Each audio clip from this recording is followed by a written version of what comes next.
kobolds rejoined the battlefield. Pigman kobolds braved the battlefield, and werewolf kobolds had long since killed their eyes. Soon, he received a whole bunch of system beeps. Pigman kobold kills Minotaur. Experience plus 600. Energy stone plus 1. Werewolf goblin kills Minotaur. Experience plus 600. Energy stone plus 1. Cunning rabbit kobold kills Minotaur. Experience plus 600. Energy stone plus 1. Dark kobolds. The prompts flipped quickly, but Chen Yi had a worried look on his face. It wasn't that he was saddened by the loss in the number of soldiers brought about by the war, but he felt that he had completely annihilated the other side just like that. Wasn't it a bit too easy? Could this attack on behalf of Atlan's will really be that simple? Only 40 orcs? Chen Yi pondered for a while and suddenly remembered something. Right, the system emphasized that it's going to wipe out the whole thing. Is it not talking about wiping out this group of people, but wiping out the opposing horde? Right, that must be the case. Otherwise, why would you add the words, please make sure to wipe out the enemy completely, otherwise it will leave a hidden danger for your territory? Chen Yi felt more and more likely. How could an attack that made tens of thousands of people prepare for a long time be just a mere wave of tiny orcs? Thinking of this, he hastily called off the attack, leaving the last living Minotaur behind. Chapter 21, The Proud Minotaur Won't Spill the Beans. The noble Minotaur will not reveal one iota of information to you. Inside the territory, 3 human captives and a Minotaur fell to their knees. The only remaining Minotaur was looking viciously at Chen Yi. No wonder this group of kobolds were so cunning. So they were subdued by a human. Humph. Not bad for a trashy kobold who doesn't have the least bit of faith in his own race. The condescending Minotaur's long nose was straight out of breath, and he looked down on his opponent. Chen Yi, on the other hand, had just come to be convinced by his opponent's decisiveness and bravery. It didn't even feel like torture was necessary the moment he saw the Minotaur captive, because the homegrown kobold was holding the machete that he had just snatched into his hands in a dignified manner on his opponent's neck. It was just that these kobolds didn't know how to keep track of the situation, and the machete was slashing with one stroke at their maneuvering, and the Minotaur's neck was already covered in bloodstains. Chen Yi looked at this scene that was almost the same as the lynching. He 80% did not need to use torture to directly interrogate it. It was thanks to the Minotaur's thick skin. If it was the 3 humans next to him, they would probably be dead already, right? Chen Yi shook his head. He didn't know why humans appeared in the orcs' forces, but his current goal was to find out information about the Minotaur's horde and where its tribe was located. Humans or whatever. Put it back a bit. Thinking for a moment, Chen Yi asked the Minotaur, "What's your name?" "Tooth is not going to tell you what my name is. Cunning human, die." Chen Yi. 6. The game is honest. The orcs really do have brains full of muscle. He asked again. "So, Tooth, do you know how many Minotaurs there are in total in your territory?" Tooth revealed a look of surprise. "Cunning human, how do you know Tooth's name? Could it be that you are a mind reader?" Chen Yi ignored the other party's remaining cerebellum and continued. "So you are unaware of how many people are in your tribe?" Tooth was immediately displeased, and his bull nose was straight up. "Tooth knows you're setting me up for information. Tooth is not going to tell you that there are 150 people in the tribe." Chen Yi revealed a cunning smile. "Is that so? Then, great Tooth. Your bravery is recognized by me, and I have decided to let you go." "What?" Tooth couldn't believe that the human in front of him was letting himself go so easily. "Oh no," he said. "He was impressed by my bravery. It must have been Tooth that moved the beast god, and the beast god told the human in front of him to spare himself." Tooth silently thanked the beast god in his heart and was proud of himself at the same time. He touched the bruises all over his body and the blood on his neck. "I actually survived such a harsh interrogation. Tooth is really good." Chen Yi also noticed the other party's wounds, and gave the other party some grass ash to cover the wounds when he was leaving, or he would bleed to death before he could lead himself to the Minotaur's horde. Minotaur Tooth ran out of the gate excitedly and didn't look back for a moment. He had to get back to the tribe quickly, and he had to get word of this place to the patriarch. The Minotaur left, and Chen Yi signaled the goblins to follow. Shortly after Tooth was gone, the kobolds followed, carrying machetes and shields about the size of their own bodies. As for the spears, that one spear could be the size of 2 kobolds, and they couldn't maneuver it at all. In fact, goblins had always had weapon attributes and weapon bars, only that Chen Yi had never equipped them. Until now, of the more than 100 kobolds, only the very first 5 dark kobolds had initial equipment under the system's gift, and none of the subsequent ones that reproduced themselves had such a thing as equipment. But now it's better. Kill orcs, storm equipment, and save yourself the trouble of having to pay for it. The kobolds bustled radically behind them and were soon out of the gates of the territory. Chen Yi threw the few humans captured by the orcs with an added bundle in a corner. "You must be an adventurer who was expelled from the empire, right? I am the eldest daughter of the Saravir family. Release me and I can." Dang. Chen Yi returned to his cabin and closed the door. If the invasion of Atlan's will isn't completely finished, it's likely to cause hidden dangers to his territory. And he, well, disliked hidden dangers. Therefore, the person in front of him, even if the other 30-60 should be put back a bit, he now has no time to listen to the other side of the talk. "Shah, the adventurers who were expelled from the empire are ferocious. Don't you have a scroll that can call for help? Use it quickly." A burly captive dressed as a swordsman said sincerely.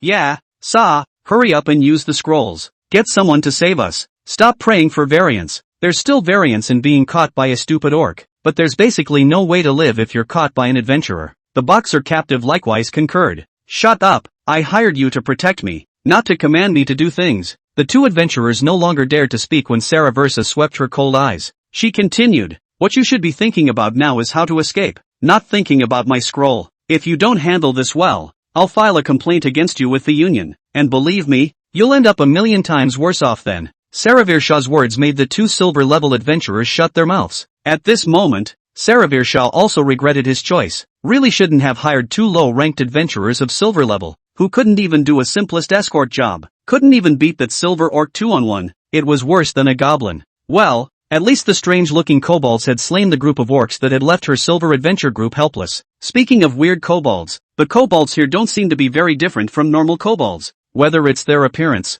their combat prowess, or their ability to command and act, all unlike the disorganized, unintelligent and battle-hardened kobolds. It should be created by that human who is wanted by the Empire. He actually has the ability to transform subhumans. Is it hard to be a special adventurer? Saravirshaw was not one to resign herself to her fate. Even if she was deep in the enemy camp, she would not be the first to give up. She meticulously watched and analyzed everything around her, and as long as there was even the slightest possibility, she wouldn't use the distress scroll she was holding, because that was a qualification she had paid a great price for, and that was even more important than her own life. She doesn't want to be out of the competition. She wants to be victorious. She was going to use that man's family identity, use that man's power, and then he let himself watch as he pushed his favorite son, his daughter, into hell. Sa narrowed her eyes to compose herself, and after a moment continued to survey her surroundings carefully. Although there was a stench of kobolds in the place, it was clear that the building had been built recently, which meant that the adventurer had been evicted recently. Recently evicted adventurers?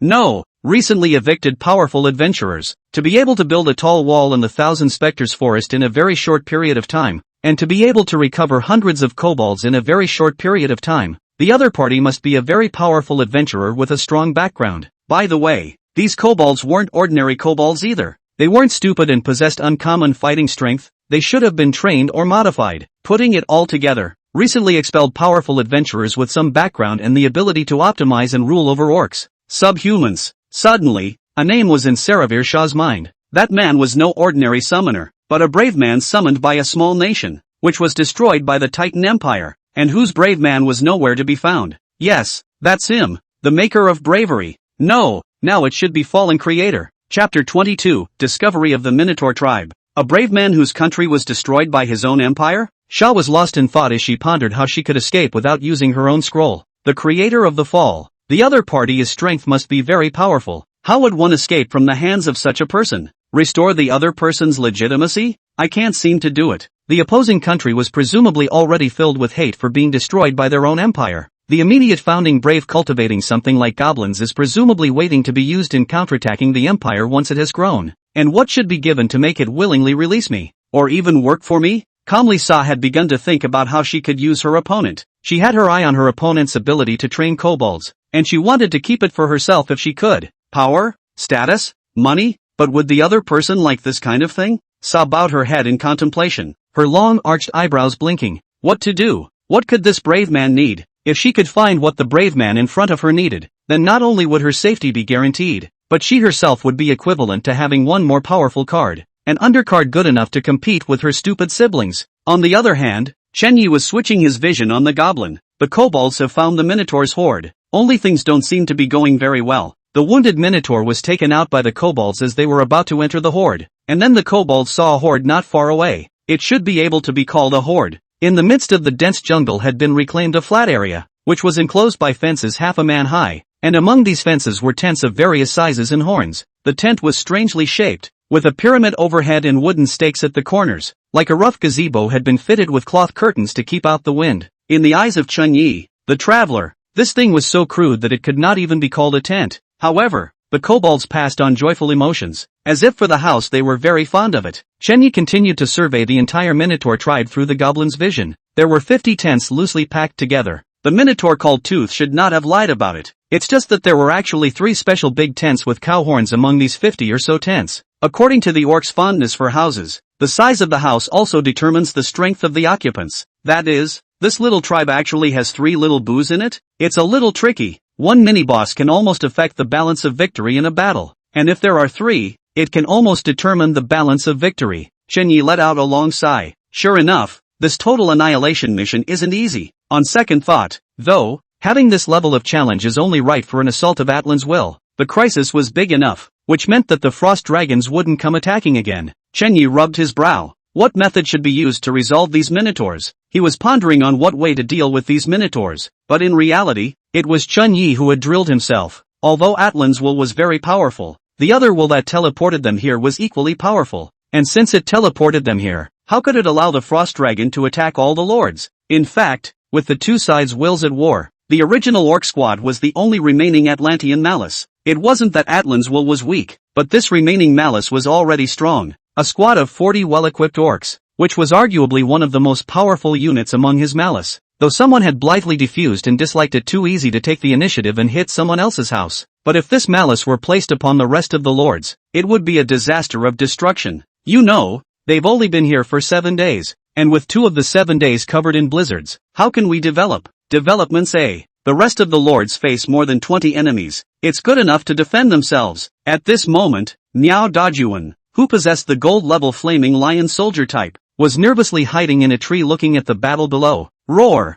The 2 fiery lions have one mane turned into a blaze of flame launching flaming flying needles, while the other has flames in its mouth like a breath spewing out hundreds of degrees of high-temperature flames. The ones fighting against them were 1 silver earth pig and 15 bronze earth pigs. Exactly the kind of earth pigs that Chen Yi often hunted. But the earth pigs here actually appeared in groups. The saying of 1 pig, 2 tigers and 3 wolves is not a joke at times, just like the current flaming lion against the earth pig. Although the flaming lion has high attributes, it has a low level and is scarce. The earth pigs are at least 10 levels up, and their leader has reached 25 levels with attributes comparable to gold. Under the leadership of the chief, the earth hogs drove the tin rampage. They were like trapped cavalry charging out of the corner of their eye, and the flames of the flaming lion could not stop their attack at all as long as they did not burn for a long time. The flaming lion dodged and attacked in an attempt to kill his opponent with indirect heat. However, when one dodges, there is always a time when one misses, and that silver-level earth pig leader seized the opportunity to knock one of the fiery lions into a serious injury. This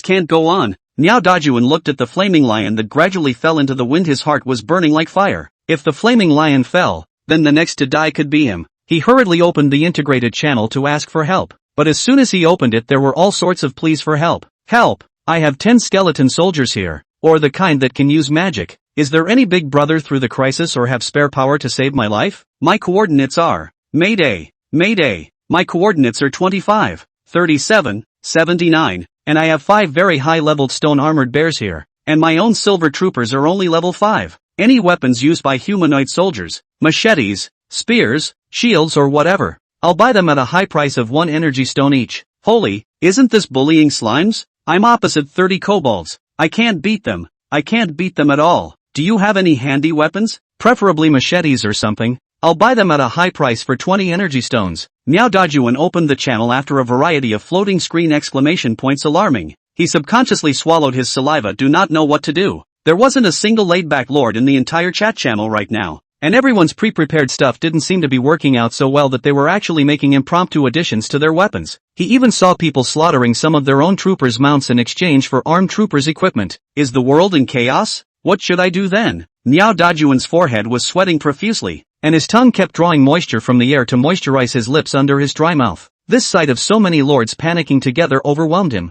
In the previous novice trial, everyone, at least some people, were happy and some people were sad. And some of the lords were able to get through the crisis directly by virtue of their troop types. Even he was the latter. But, right now, none of the lords had jumped in to say that this crisis was simple, and even the holy lords didn't have any extra time to mock the crisis. What about me? I'm only gold level. Gold level. Gold. Yes, there it is. It was like he suddenly thought of something. Golden Alliance. Golden Alliance. I want to join. I'll pay the initiation fee. I'll pay it. Save me. Chapter 23, The Golden Alliance, Request for Votes. On top of the high slope, Ihongi looked at the black bones all over the ground and let out a long sigh of relief. Finally through. It's actually an attack by a bunch of primitives. Luckily my hell skeleton is immune to most physical damage. Her heart still shook as she thought back to the battle just now. His own upgraded 10 hell skeletons versus his opponent's 30 primitives. Primitives, also known as ancients. seemed to be a group of humans who were exiled in this mountain range a long time ago. Because of their prolonged isolation, their intelligence has continued to deteriorate and their biological functions have been reversed from generation to generation.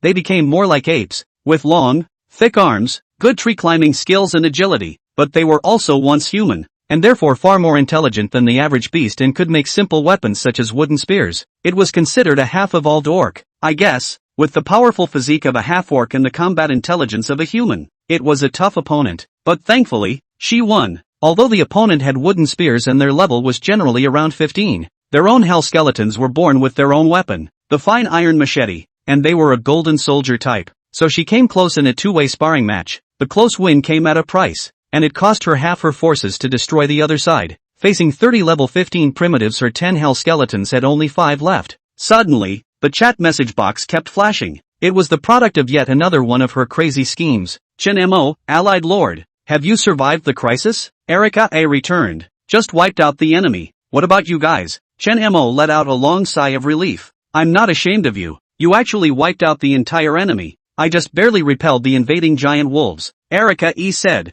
getting down to business. I don't think that's why you came to see me, right? Chen Mo hurriedly said, Allied Lord, there are many things going on. First of all, I summarized through the news of the members within the alliance and found out that this attack was decided based on the strength of the troop types. As a result, many of our gold level members died, even our only king level lord, while bronze and silver lords survived quite a bit because of the large base. Coalition membership has now dropped from 130 to 70. Chen Mo kept reporting the news about the Golden Alliance to Chi Hong Yi, while Chi Hong Yi quietly listened to calmly analyze the situation. A moment later, almost as soon as Chen Mo finished reporting the news, Chi Hong Yi said, recruiting new members. What? Chen Mo almost thought he had heard wrong. In today's situation, where the rest of your own house is still in danger, and where the surviving victorious lords are struggling to support their own lords with the forces they have saved, is it surprising that you would continue to expand your staff in such a situation? Ihani explained. First of all, our members are spread out too widely over too long a distance. Wanting to support them all is impossible. The only way to expand recruitment is to expand the number of people before there is any hope of holding a group.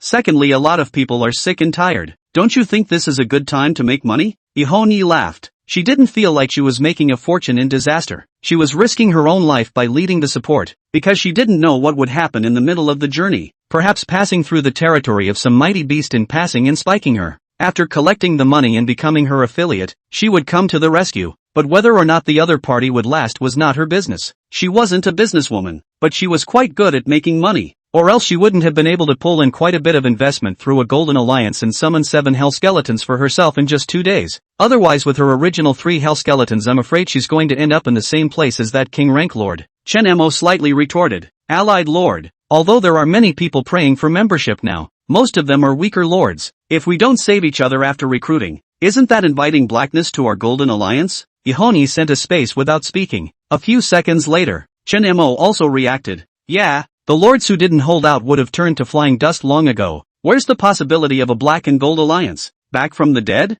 Doesn't exist. That is to say, this time to recruit members in a big way. Not only can you make a lot of money, but also can expand the organization rescue to improve the chances of saving the alliance members? In this way, the members of the saved alliance will be grateful to help him save more lords to form a virtuous cycle, and bring great fame to the Golden Alliance so as to stand out among the many alliances. And those unlucky ones who are too late to save, or whose sides are simply devoid of Golden Alliance members, will also disappear completely after the crisis. I'm on it. Chen Mo instantly felt that he had followed the right person after he figured out Chi Hongyi's plan. He never felt that he possessed the eyesight and talent to fight for supremacy in all directions, but he possessed the ambition to fight for supremacy and absolute execution. In other words, he wasn't a good general, but he was definitely a sharp sword that looked out of the corner of his eye. Wait, Chen Mo just wanted to go save the alliance members, but he was shouted at by Chi Hongyi. Ihani looked at the black broken bones on the ground not far away and said, if I remember correctly, your troop type is a humanoid troop type,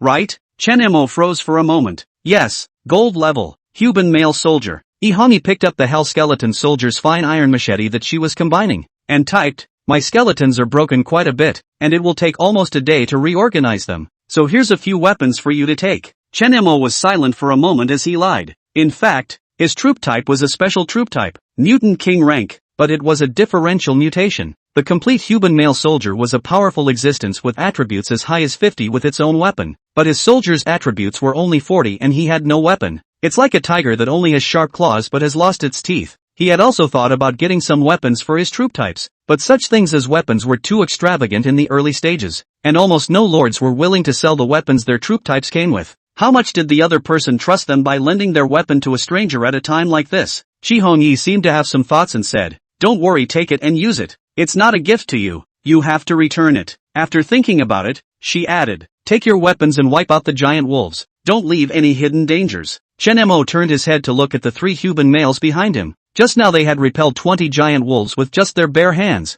and now, they possessed weapons. He said, "Got it." Afterward, with a flash of light, 3 fine iron machetes that shone with a cold light appeared in Chen Mo's hands. He knew that this was Chi Hongyi's means of pulling himself together, but he really ate it up. Leaders who can give you substantial help in times of real crisis are much more worth following than guys who blow all kinds of smoke and pie. On the other side, a light of the holy rank descended into the territory, symbolizing the purity of the angel standing in the air, wings constantly waving, white feathers like snowflakes floating down to earth. Wash away sin with the holy sword, and death to those who violate the apostle of the Lord. Chapter 24, For whom? The dog licker or the male god? The evil has been purged, the enemy has been purged, and Lord Apostle of God, I am going to fall into a deep sleep. The handsome angel came to the side of the white spring with his hands wrapped around his chest, gradually transforming into a stone statue. Michelle clasped her hands together in prayer. Thank you, my God, for sheltering me and for helping me through the crisis with God's light. If getting a silver ranked troop was 1%, getting a gold ranked troop was 1,000th, then getting a king and saint ranked troop was 1/10,000th. As for sub-god level soldiers,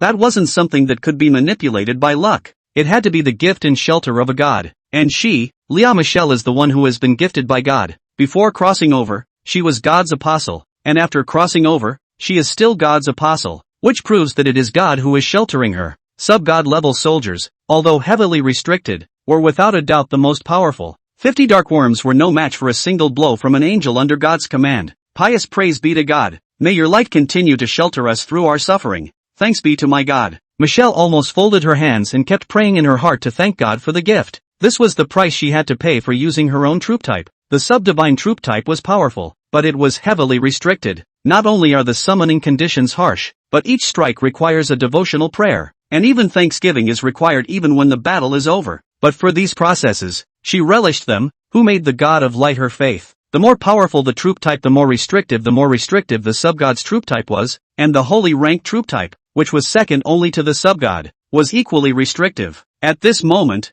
Moyed was sitting on his holy ranked soldier type snowy subdragon and speeding away. No, even though I'm a saint ranked soldier, I don't have to play like this, right? Snowy Aaron, it's still just a child. Atlan's will came at him with confidence, but he instantly flinched when he saw his opponent's face. A frost python of 40 meters in size followed behind him. Frost python, quality, king rank, attributes, 60, level, LV 10, skills, frostspit, absolute freezing point. Note, look, a big chorizo. A simple message from his opponent appeared in Moyed's mind, and he subconsciously looked at his snowy subdragon again. Snowy Aaron, quality, holy order, attribute, 50, juvenile, adult 105, level, LV 5, killing creatures raises level, loyalty, 97, skills, frostspit, meteorite skyfall, earth rupture. Note, perfectly inherited the genes of the earth rock dragon and the frost dragon. Holy order quality, there is no doubt that you are a born king. King a hammer. Moy had to spit in anger. He holy order was, yes, but holy ranked soldiers are extremely slow to reach adulthood, and my snowy Aaron is still a child, so you're sending the child's uncle. That's a bit much, isn't it? Roar. With a roar from the frost python, the snowy Aragon ran even faster. Moyed patted the snowy subdragon underneath him with some reluctance and said, the difference in attributes is less than 10. Why don't we give it a try? Roar. Snowy Aaron shook his head straight. Your trooper's faith in you has declined. Current loyalty is 95. Cam. Run. Run. Moyed did not dare to force his soldier to do so again, so he had to follow it and flee in disarray. Forget it, it's this hard for me. Other lords can probably pass even less. Not realizing that the attack was distributed according to strength, Moyed couldn't help but pray for the other lords. The other lords, especially the bronze lords who were worried about themselves before, were quite a bit better off compared to the gold and above lords. Inside a corner, a group of huge-sized slimes were fighting a group of goblins. 30 goblins versus 50 slimes. Although the slime had the numerical advantage, it was only passive, like a wall of nuts on some game, silently being chewed by the zombies to give the Lord more time to decimate the group of kobolds with its own body. So crash, so crash, so, the kobolds poked at the slimes with their bone knives with amusement, though each damage was mostly instantly curable for the slimes, but each poke would cause the slimes to ooze out quite a bit of mucus, and by the time that mucus was depleted, they would have lost the ability to heal themselves. The slime's counterattack was to crash, only, its own extremely soft physique determined that its crash couldn't do much damage. For all the warfare bull *******,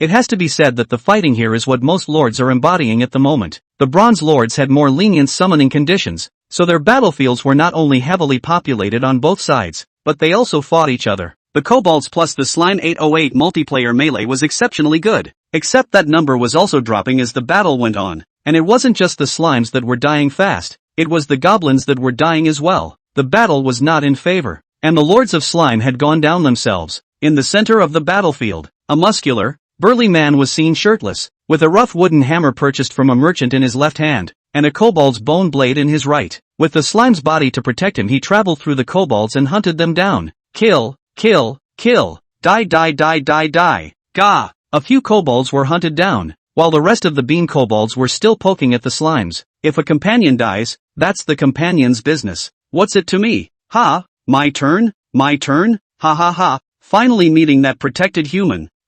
Pawn. The bone knife fell, and the kobold's neck and head were separated. Panted like a cow gulping down air. Also, it's a good thing these kobolds don't know what it means to fight in unity. Although the goblins were being held back by the slimes on their own, giving him a chance to break them down one by one. But, after all, he was only one person with limited stamina. For the first time, I felt what it meant to kill. Dropped the bone knife that had broken its edge and repicked up the new weapon that the kobold had dropped on the ground. Wolfsbane. Although the weapon was not in his hand, he had to continue the fight, because if he couldn't kill all the goblins before the slimes died, what awaited him would be surrounded by a dozen or more goblins, and then there would be no such thing as a united battle. After all, their only target was themselves. I should have known better than to set it up and get a couple of fences to keep the three-headed things at bay. Was very regretful. To be honest, he had been lying flat on his back for the past few days. He didn't feel like he could get through the crisis compared to the big guys with powerful soldiers, so he spent all his resources on living.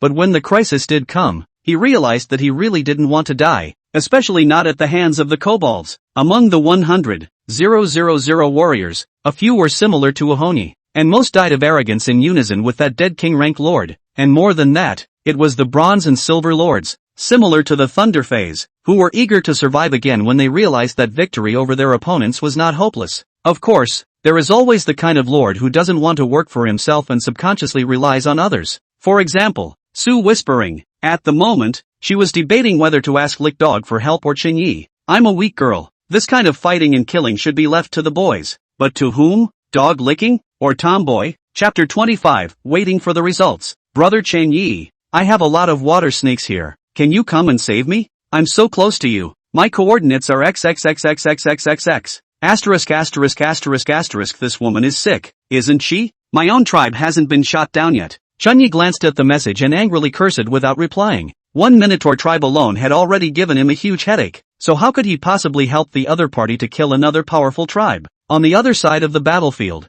unlike the Lord's defense-oriented approach, Chunyi had already taken the initiative and surrounded the entire Minotaur tribe. One of those 3 tents was presumably from the Minotaurs who had led the attack on their territory, so there were only 2 silver chiefs left. Although the level of danger was reduced, Chunyi still didn't order a direct attack, but let the goblins fight a war of attrition. With one of their own teams disappearing, the Minotaurs were sure to go out looking for them, and by the time they were out looking for them wiped them out. It was a simple plan and it worked, and after one wave, the Minotaur horde's combat numbers plummeted from 60 to 40, but it also showed the Minotaurs the danger, and they began to stop going out so easily, and began to look for where the kobolds were. Damn, this is going to be a hard break, but a hard break. Chunyi was a bit worried about the damage to his goblins. His goblins would probably suffer heavy damage under hard intrusion, but there was no way to completely eliminate the other party if he didn't go in hard. Suddenly, while Chunyi was torn, he saw the situation inside the Minotaurs through the vision of a kobold that was in a tree. Just a group of beautiful, plump cows entering a large tent under the protection of a Minotaur.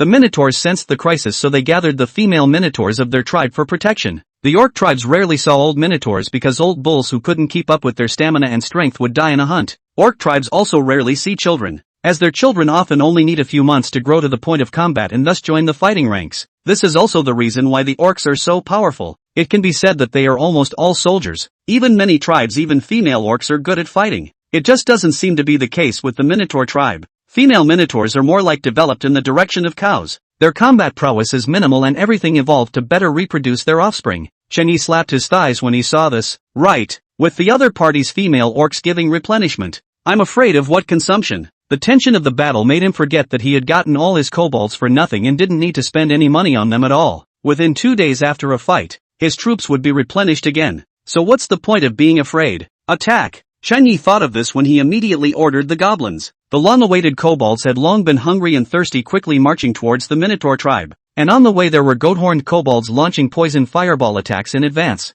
Dozens of kobolds dragged their shields and machetes and charged aggressively under the cover of fireballs. The machete and shield, which were about the same height and size as the kobold, were dragging near the ground, which looked funny, but was actually very deadly. This wasn't the kind of wild kobold that wondered why the other party had so much strength after being stabbed, but a dark kobold from the abyss. They're cunning, they're mean, they're strong, and they know how to fight as a team. Both sides carried their weapons and collided together. The sounds of metal scrambling, killing and shouting in anger. For a time the battlefield was chaotic. The kobolds are outnumbered by 100, while the Minotaurs currently have 60, but 20 of them are incapable female Minotaurs. That meant that there were only 40 of them in the real fighting force, and of those 40 someone else had to guard the female Minotaur's tent. The highs and lows are immediately apparent. Moo! A loud and clear cow chant, only to see a huge muscle mass Minotaur carrying a wolf's toothstick rampaging out to kill. He was like a tank, invincible. The nearby kobolds were all blown away by his move. The kobolds began to panic and dodge, but soon enough a pigman kobold with an open iron skin volunteered to step forward and take the attack. Touch!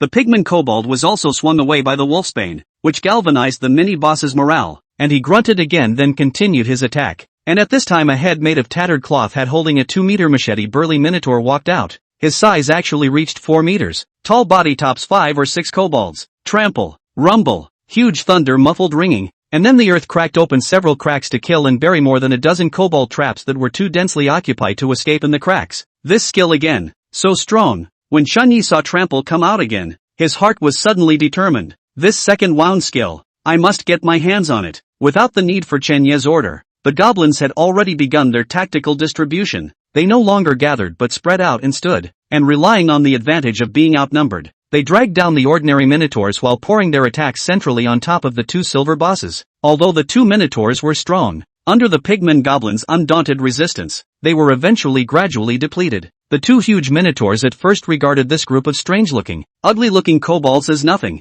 but slowly he realized that the kobolds seemed to be endless, and even the more they fought, the more they grew. They are starting to get a little overwhelmed. The Minotaur sensed something was wrong, but it was too late, and the nearby kobolds were desperate to pounce. Even if you get your head cut off by a knife or smashed into a kongjang cookie by an intentional wolfsbane, you still have to take a bite and slash at the other guy's body. Chen Yi was secluded behind the curtain, observing everything, and under his maneuvers, the goblins defied life and death, quickly restricting the 2 giant Minotaurs at the cost of more than 20 goblins dying. 2 Minotaurs, one with a combined attribute of around 50 and the other at 55, could be much stronger than the one that was out hunting? It made sense. After all, the top combatants were always in charge of staying behind. But fortunately, after the total annihilation of the Black Goat, the castle raid, and the previous ambush event, numerous goblins levels had followed suit, and most of the goblins now came to the threshold of level 8 to 10. Chen Yi calmly analyzed. Among them, the attributes of the wolf goblins themselves were 35, and now that they had leveled up, they commonly possessed 37, 38 attribute points, and a small number of them had even directly broken through the 40 mark. The goat-horned kobolds, which themselves possessed a whopping 37 attributes, had collectively broken through the 40 mark after the last battle. This unit alone is the equivalent of 18 freshly born gold soldiers. Therefore, although this Minotaur leader was powerful, it was not invincible. It was just a matter of how much it was consumed. Their powerful skills could kill a large number of kobolds. However, this kind of killing did not come without a price, and his price was being cut by blades, being bitten by wolf's teeth, and being attacked by poisonous fireballs. Various toxins had begun to slowly invade, and under the gathering fire of the kobolds, the 2 silver Minotaurs had already declared the end of their lives. and now it was just a matter of time. You lost a werewolf kobold. You have killed a minotaur. You killed. Hints of news continued to come in, and the balance of victory was undoubtedly tilted in Chenya's favor. Suddenly, the screen was interrupted, and it turned out to be that Chenya's mental power was depleted and could no longer support the opening of the skill of remote opportunity and vision sharing.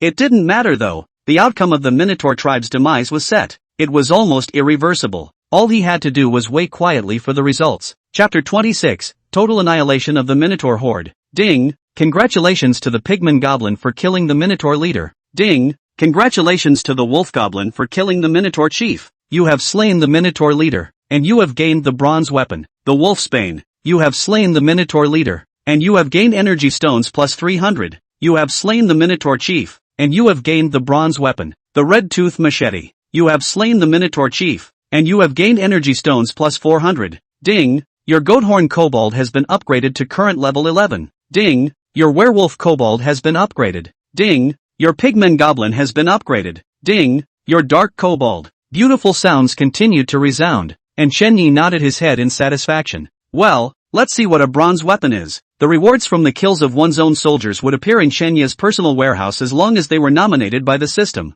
So he raised his hand and a large wolfsbane appeared. Dang! The wolf tooth stick was 1 meter 6 long, huge and heavy. Chenyi didn't pay attention and actually didn't catch it, letting it smash out a deep pit on the ground. Boy, this thing is at least 50 pounds, right? Chenyi sighed the weight of the wolf's toothstick, and then measured the huge object in his hand. The overall whiteness, into the hand slightly cool material, like some kind of bone as a whole but mixed with the luster of metal. Bronze, wolfsbane, strength plus 5, armor breaking plus 3, weight plus 50. Note, look at Lu. On the good wolf toothstick have wood, bronze quality, hardware a piece. Children are all deceived. It actually adds attributes? Chenyi marveled at the incidental ability of this weapon, which actually increased attributes, and by quite a bit. 5 strength, 3 armor breaking, a personal attribute, something the Lord gains 5 points per level, far more than his own troopers, but the Lord's upgrades were also very difficult.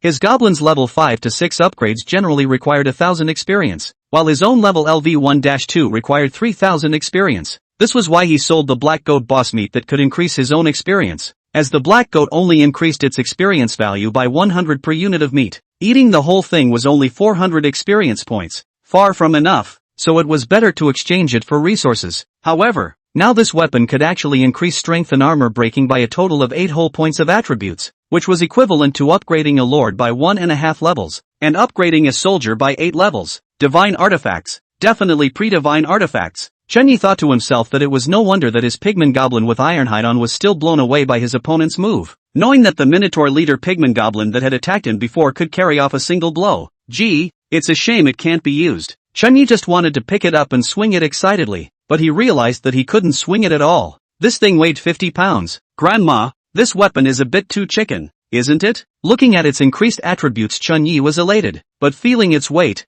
Chenyi cursed. 50 pounds? Who has 50 pounds of good guy weapons? 50 pounds of this weight is a completely different level of concept between picking it up normally and swinging it around at will. A person who has worked out may be able to pick up a 50-pound weapon with ease, but he should never be able to wield it at will. I'm afraid that this kind of thing can't be wielded by anyone at all except a Minotaur? Chenyi opened the attribute board of the second bronze weapon, the Red Tooth Blade. Bronze, Red Tooth Blade, strength plus 5, speed plus 1, armor breaking plus 3, weight plus 50. Note, for a real man, you should play heavy martial arts, and horizontal training is a man's romance. I'm practicing your hammer horizontally. Chenyi furiously threw the nearly 2-meter-long red tooth sword in his hand to the ground, definitely not because it was too heavy to wield, but simply because he was angry. There was no doubt that such things were again beyond his reach. His attribute points were added in the direction of speed and mental strength, and he had already planned a future mainline for himself. That's a man who hides behind the curtain and manipulates everything. He doesn't need much attack, as long as he can defend himself and has strong enough mental power to monitor any battlefield. A good lord is one who knows how to use his soldiers, not one who is all cross-trained to become a soldier himself. How could his great plans be changed by 1 or 2 small weapons? No change, absolutely no change. Chenyi forced himself to hold back his heartache and put these 2 items into space. Wait and see, the goblins would be back soon, waiting for the kobolds to come back from their plundering. There might be a windfall, maybe some chief's private stash, or some human trophies left behind or something that they could use. Ding! Congratulations, You have become the first lord to destroy the enemy tribe in a group. You have opened the fame value panel. Congratulations on being the first lord to open the fame value. You have received a randomized prize pack. Fame value system? Random prize packs? Chen Ye's disheveled spirit lifted once again, as if he had inadvertently created some sort of first again. Your strength is recognized by the Outlanders. Your strength is recognized by the Forest of 1,000 Specters, and you become a lord of the first greatness. Hiss, this stuff, there's good and bad. Chen Yi had a general understanding of the so-called fame value system. The value of fame is divided into the first show of promise, small fame, quite prestigious, fame, a party of the hegemony, the king's style, the emperor's image. The reputation value is equivalent to the influence in the surrounding hundreds of kilometers. The higher the reputation value, the easier it is to attract the attention of the local forces. And after the reputation value reaches a certain level, there will be local forces to defect, the equivalent of whoring out soldiers and troops. These are the benefits of fame value, but there are also disadvantages to fame value. That is, the higher the reputation value, the easier it is to attract the attention of the empire. And after the reputation value reaches a certain level, it will even trigger the empire's crusade. There are sort of pros and cons, but the pros seem to outweigh the cons, because the closest empire to him is the Titan Empire. The Titan Empire has huge power and countless experts. Can pay attention to the 1,000 Peculiar Forest is not false, but definitely will not pay attention to the 1,000 Peculiar Forest in the middle of their own. Tribes like his that were just over 100 people were countless in the 1,000 Specters Forest, and it was estimated that only if the number of people in his tribe broke through the tens of thousands of reputation value to reach a party hegemony, or the king's demeanor could he attract the attention of the empire. Well, that's off the table for now. Chen Yi put the matter of the reputation value behind him to pick up his other reward. Random bundle. Get a weapon. Get a weapon. Get a weapon. He kept praying in his mind and even danced the Great Spirit in his own mind. He was very insecure since he was without his protective shield, and had to get something to give himself a little extra security to do so. Prayer completed. Chen Yi clicked open. Ding! Congratulations on opening the randomized prize pack. Chapter 27, The Pussy Chopper's Hammer. Ding! Congratulations! You have opened a randomized gift pack. You have obtained a bronze weapon. Fine Steel Hammer X1. Bronze. Fine Steel Hammer. Strength +7. Speed -5. Armor breaking +1. Weight +30. Note, what a crap little hammer. So light. For pussies, right? Sending you a bow. The sky is darkening and the breeze is messing up more than just the breeze. This heck. This is for pussies? What pussy can swing a 30-pound hammer, and really give a bow? Chen Yi looked at the exquisite hammer in his hand that was 30 pounds he could barely lift with one hand. The hammer is very nice overall silver-white metal color. The head of the hammer on both sides of the broad. The hammer handle and the body of the hammer in good-looking delicate pattern and a pink ribbon tied with a butterfly. It's nifty. There's just not one I can use. Sold. All sold. Chen Yi gritted his teeth in anger. There were a total of 3 bronze weapons, and none of them were actually usable by himself. In that case, sell them all for resources or for weapons that suit your needs. Everyone's mission was to completely annihilate the enemy, and even if some low-ranked lords couldn't accomplish it, the high-ranked lords should be able to do it. I wiped out a tribe to get 2 bronze weapons, so someone else should have at least 1 bronze weapon for wiping out a rival tribe, right? Chen Yi thought in this manner, not realizing that the so-called total annihilation was not the total annihilation of the opposing tribe at all, but the total annihilation of the enemies that came to attack. This was because if they were not wiped out completely, they would surely bring about subsequent repercussions, such as those who fled exposing the location of the territory and turning around to move in to attack the lords. Chen Yi, on the other hand, had completely annihilated the other party without realizing it, not to mention the reinforcements. It was estimated that the entire Minotaur tribe could not even find a tent now, when he shared the Goblin's vision, but he could clearly feel that apart from their interest in those female Minotaurs, one of their biggest interest was the Minotaur tribe's tents. In their eyes, that's a beautiful house. But just now the beep said that my first total annihilation of the enemy horde's lords, so that means a lot of lords are still in progress, so I should be able to complete the total annihilation after a short while. Chen Yi thought about it and decided to wait for a while before selling his weapons. After all, he waited until the other lords had also completed their total annihilation quests himself so that he could pick the right weapons for himself. Meanwhile the rest of the lords, it's still really dangerous. If it wasn't for my land tooth-biting sharks not being affected by the blizzard estimated to reach adulthood, I would probably be dead. Li Ron looked at the mess. The ones who attacked him were a group of ground elves. Although they were only at bronze level, they were numerous and at a high level, and among them, there was even a ground elf leader with an attribute of 40. Fortunately, his land tooth-biting shark was of king rank quality. with an attribute as high as 51 after reaching adulthood. It took about 7 days for a king-rank soldier to reach adulthood, and his land-biting sharks like to dig, so he spent almost all 7 days in the caves, mostly dodging blizzards, managed to get the land-bite shark to come to adulthood. It's just that there's almost no income from mining all the time, and he's just having a bad couple days himself. But that patience paid off, and at least he managed to survive the crisis in Atlanta. With heavy damage to himself he wiped out the incoming enemy, 30 ground elves and a ground elf leader. So dangerous. I wonder if my goddess has managed to survive the crisis. I see that the news amongst the comprehensive chat group this attack seems to be based on strength, and it seems that lords above gold have suffered more casualties. When Li Rong thought of this, he couldn't help but worry about the goddess he had taken down. The opponent is also a gold level soldier, so I don't know if I'll be able to get through it. Ding ding ding. The chat box flashed madly. Li Rong opened it to see that it was actually his goddess. Li Rang, has the crisis on your side been resolved? I have so many snakes. My soldiers are no match. Can you help me out? Ha, ha, ha, goddess. Goddess begged me. She likes me. Li Rong was very sure as his eyebrows kept dancing upwards. He thought the goddess must like him, otherwise why message him and not others? At such a critical moment, the first person she thought of to ask for help was actually me. That fully demonstrated the trust in me. She was trusting me. I was the light of her life. Here I come, goddess. Li Rang replied quickly. I've just gotten through the crisis. Where is your location? Whispering? I'll go over to help you. Su Qingyue saw that the digging licker actually called her name. Her heart couldn't help but recoil a little, but for the sake of her survival she still had to ask the other party for help. She sent the coordinates, then continued to hide in the potential mire of her own Swamp Emperor Crocodile's mouth. If Brother Chenyi didn't have the time to reply to my messages, he wouldn't have let this licking dog take advantage of me. These days of chatting with one another plus taking pictures of herself from time to time made Su Qingyue already adapt to the name of Chenyi's brother. I've heard that the stronger the strength of this crisis the stronger the attack suffered, and I don't know what kind of enemies Brother Chenyi is suffering from. Surely he didn't have time to reply to my message because of this? Su Qingyin sighed and was a little worried. She immediately sent another message to Chenyi, but it was still a stone sinking into the sea. This made Su Qingyue even more worried, knowing that Chenyi's brother's soldiers were powerful creatures at the saint or subgod level,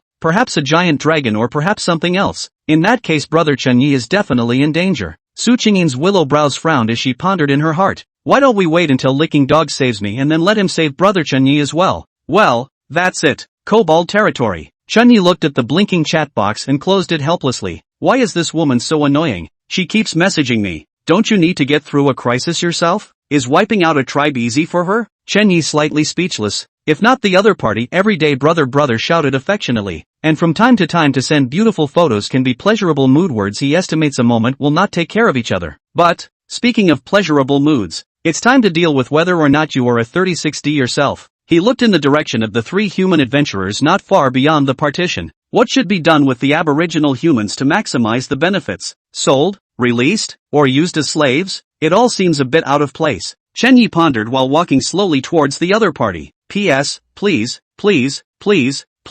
Chapter 28. It's not that I need you, it's that you need me. The kobolds have somewhat random habits. Some like to bury themselves in the dirt, others like to lie on the ground and absorb the moonlight. As a result Chenyi's territory was always pitted, and apart from the huts, there was hardly any large area to land on. Chenyi opened the partition between the cabin and the goblin's living quarters to come in front of the trio. A puddle of land. The trio split into 2 piles. 2 male adventurers clustered together and 36D alone. Just now, I didn't have the time to observe carefully, but now it seems that these 3 people seem to have an uncomplicated identity, especially that 36D. The other was looking at himself calmly. Sarah Velsha sized up Chenyi, and Chenyi did the same to her. The other party was dressed in red and white. Broad clothing looked like it should be a mage, but there was an ineffable aura on its body, and that aura set it off very nobly. Yes, just noble. In the case of being captured, the other party instead of panicking was very noble and elegant. She was calmly sizing up Chenyi. In comparison, the other 2 male adventurers couldn't help but step back when they saw him coming, being in the front row but subconsciously stepping back after seeing the enemy. He didn't know the adventurer level of the 2,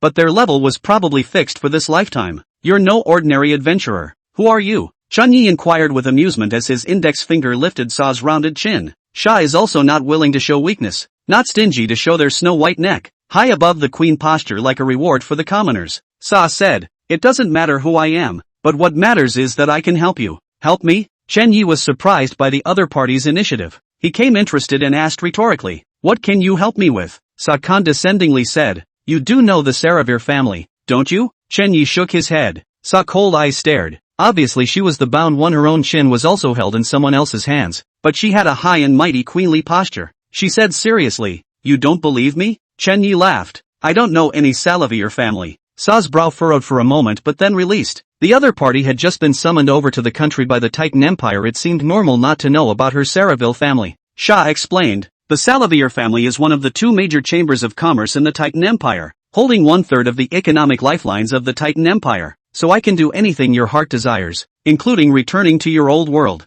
You, as summoned Bravehearts, can actually be sent back with a single reverse overdrive spell, assuming, of course, that you have the magic scrolls that summoned you here, and that you can't resist yourself. Sa continued. I know that the last thing you summoned guts would want to do is return to your old world. Now, submit to me, and if you serve me for 3 years, I can help you return to your original world. Sa finished with great confidence and waited for the other's reply. She felt she had eaten her opponent. However, in the next moment, she experienced an unspeakable panic. For the fallen creator did not think about his offer. Instead he reached up and kept playing with his face as if admiring some rare treasure. Sa's face turned ugly as the worst outcome she had expected came to pass. This fallen creator seems to have adapted to the strong psychology of the other world without going back. So if himself can be dangerous. Chen Yi stroked the other party's cheeks, warm like jade, tender like baby fat, which made him somewhat in love. Honestly, among the many beautiful women I have seen, this person is definitely among the top of the list. Exquisite three-dimensional features, proud body, and that self-contained heroic brow matched with the kind of condescending tone that carried with it no matter what it did.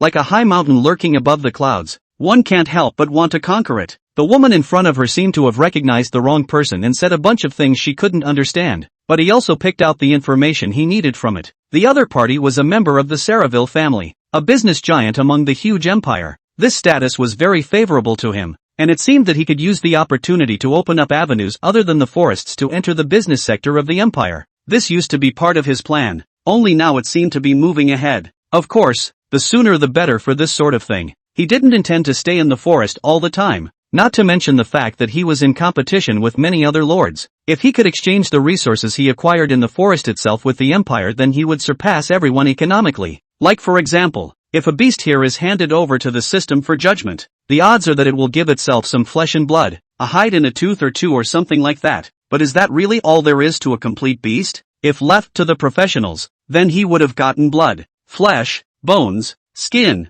several teeth, and even some tendons and other products. In short, if he opened up the empire's commercial channels and skipped the system middlemen, his gains would be doubled. Chen Yi looked like he had conjured his fingers to reach out from the back of the other party's neck, and when he reappeared, an energy stone had already appeared in his hand. He asked, "Is this something that you have?" Sa felt her fingers leave her face. The panic inside her calmed down rapidly. She breathed a long sigh of relief in her mind and said, "Yes, luckily, the other guy had something for himself. As long as the other party had something to do with her, then she was sure to take them down. It's just that this guy dares to caress my face so recklessly. I'll make sure to make the other party look good when I regain my freedom." Sha regained her condescending stance, glanced at the energy stone in the fallen creator's hand and said, "This is an energy stone, something that magicians often use, and you can buy 10 of them for 1 gold coin. Do you need this stuff?" "I can." Well, before he could finish his words, Chen Yi pinched his cheeks, making it difficult to make another sound. "Who did you learn that tone from? Can you change it?" "I'm so not." Chen Yi slightly tilted his head under the augmentation of the Lord template. An aura from the abyss was vaguely released. May. Sa's cheeks were squeezed red and she barely managed to spit out a few words. She didn't know whether it was the other party's suddenly powerful aura emanating or the other party's roughing up of herself, but she actually panicked for a split second, thus losing her high and mighty aura. She cleared her throat slightly timidly. "I can get you what you want, as long as you're willing to serve me."